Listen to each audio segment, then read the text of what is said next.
हाँ राजा, क्या पूछ रहा था? आपकी बोली बदल गई सर। बोली बदल गई?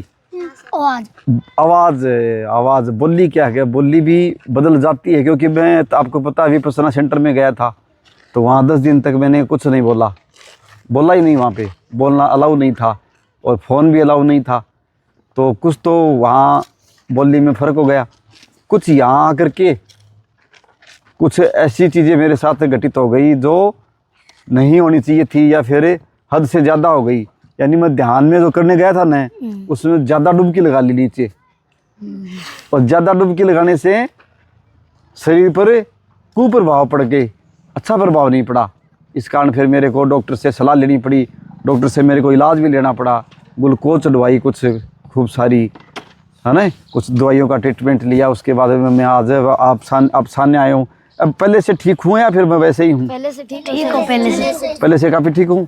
तो अब अपन धीरे धीरे रोज़ दौड़ लगाएंगे, व्यायाम करेंगे फिर से, है ना। सुबह सुबह लोकेश जी सर के साथ अपन भी चलेंगे, तो दौड़ भागम भाग भी करेंगे, फिर ध्यान भी करेंगे सुबह शाम, तो अपन फिर से ठीक हो जाएंगे। फिर से वैसे के वैसे एकदम ओके हो जाएंगे, हैं, हट्टे कट्टे हो जाएंगे, है ना। आप भी ऐसे रखो, आपका चेहरा भी है ना ऐसे खिला रहे सबका। और ये टोपी ये ओढ़े रखना अपने। सर्दी बहुत ज़्यादा विकराल है। मैं फिर बता रहा हूँ आपको, बहुत ज़्यादा बढ़ रही है सर्दी। बड़े बड़े घरों में भी बच्चे हैं ना, वो दोपहर तक उठते नहीं, रज़ाइयों में पड़े रहते हैं। तो आपको भी ज़्यादा जब तक ज़रूरत नहीं हो ना, तब तक ज़्यादा बाहर आने की आवश्यकता नहीं है। अपनी रज़ाई में रह सकते हो, रज़ाई में बैठे बैठे पढ़ सकते हो, ठीक है ना। 11 बजे का टाइम कर दिया। हाँ कोई बात नहीं, सर्दी है तो 11 बजे भी खूब है। तो अरे अपने को पढ़ाई तो अपन गुजरों में रज़ाई गद्दों में बैठ के भी कर सकते हैं। जो ही मौसम ठीक होएगा अपन बाहर डाल करके पढ़ाई शुरू कर लेंगे। अपने हाथ की बात है तो, है ना। वैसे पढ़ने वाला बच्चा होता है ना, वो कहीं भी पढ़ सकता है, वो अपने बेडरूम में भी पढ़ सकता है, वो बाहर बैठ करके किधर कुर्सी डाल करके भी पढ़ सकता है। तो आप तो पढ़ाई पर ध्यान रखो। बाकी सर देखो, लोकेश जी सर आए हैं, अच्छे से अच्छे आए हैं। ताराचंद जी सर भी अच्छे से अच्छे हैं। ये भी पहले थे यहाँ पे। और फिर इन्होंने क्या किया, ये भी सब अपन क्या होता है कि सब मैं भी चाहता था, जब मैं पढ़ लिख लिया था ना, मैं बेरोजगार हो गया था। अब मैं रोजगार की तलाश में था कि मेरे को कोई नौकरी मिल जाए। फिर मेरे को पंचायत विभाग में नौकरी भी मिली 3000 रुपये महीने की। मैंने कुछ दिन वो नौकरी की, फिर मैं एक साल तक की, कुछ दिन क्या, फिर एक साल में साथ में पुलिस की दौड़ करता रहा।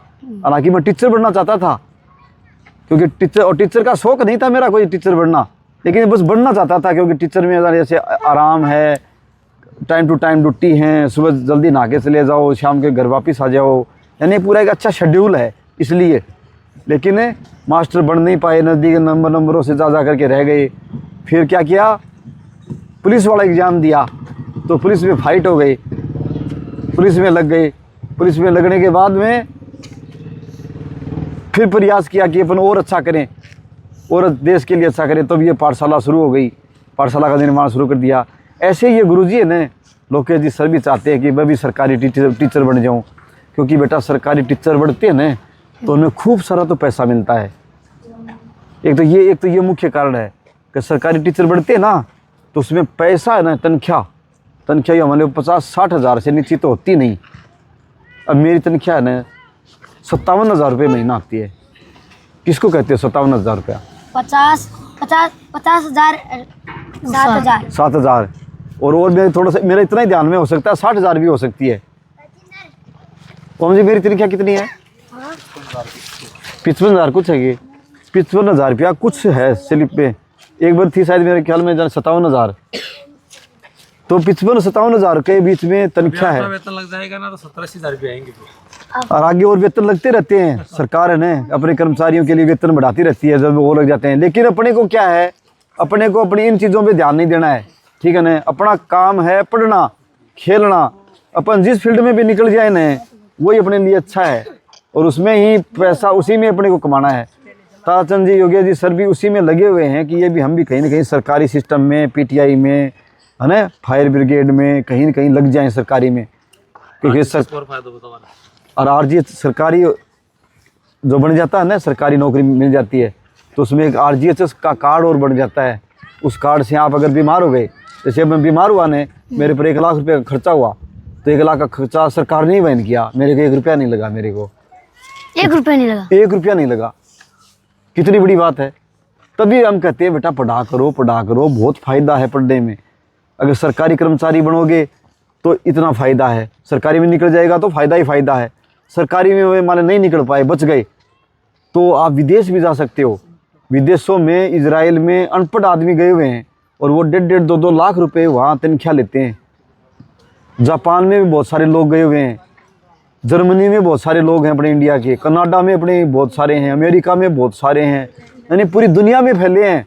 अरब कंट्री है ना, सऊदी अरब है, दुबई, कतर, बहरीन, मुंबई तो देश में ही है बेटा। मैं विदेशों की बात कर रहा हूँ, जो दूर दूर देश हैं वो उनकी, तो उनमें पूरा अपने देश के लोग फैले हुए हैं और खूब पैसा कमा रहे हैं। 2 लाख, 4 लाख, 5 लाख, कई तो 50 करोड़ रुपये कमाते हैं।